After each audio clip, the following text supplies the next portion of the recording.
Luke chapter 10, Jesus sent out the 70 in pairs. He told them the importance of what they were doing by saying, "The harvest is plentiful, but the laborers are few." He then said, "I send you out as lambs among wolves." Welcome to another episode of Ministry Matters That Matter. I am on the trail, the Seven Falls Trail, up above the falls, just outside of Colorado Springs, Colorado. As I'm walking along the trail, I see this sign reminding me I'm in bear country. I had a long hike up a steep set of stairs to get up here. I'm out of breath, and then I find there could be bears in the area. There's no way I'm going to run.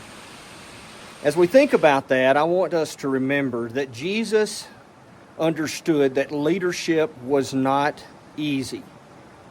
Jesus himself, the greatest leader the world has ever known, was misunderstood. He was attacked. People sought to manipulate him.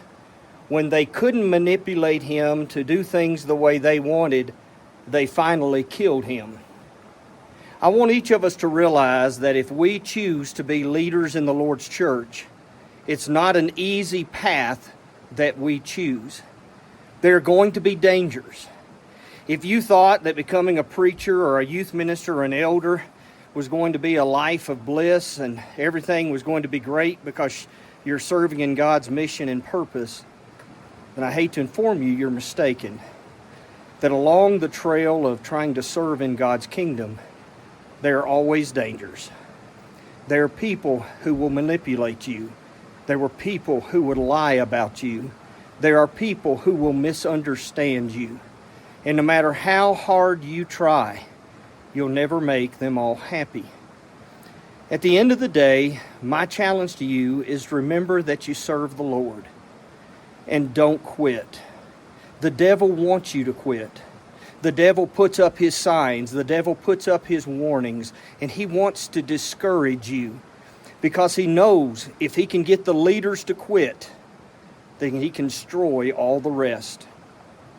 I want you to realize that people are depending on you.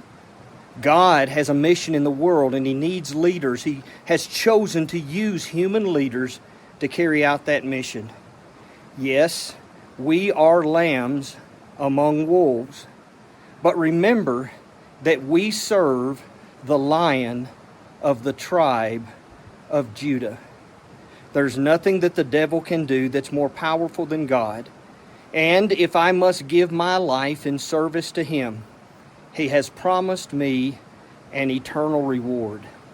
So maybe as you're watching this today, you're discouraged and down. You're overwhelmed. Your heart is broken because it's not that the world does hurtful things. Maybe what's breaking your heart is that Christians, churches, elders, people you thought were friends, people that say they're followers of Christ, have done awful things. And they've hurt you, they've hurt your family, and they've hurt the church. My message to you is don't quit. Some of Jesus' closest friends betrayed him and denied him, but it did not stop him from fulfilling the purpose that God gave him to fulfill. So don't quit. Don't give up. Keep walking the path that God has put you on. In the end, you will be rewarded, and you'll be glad that you climbed to the top. Thank you for joining me for another episode of Ministry Matters That Matter.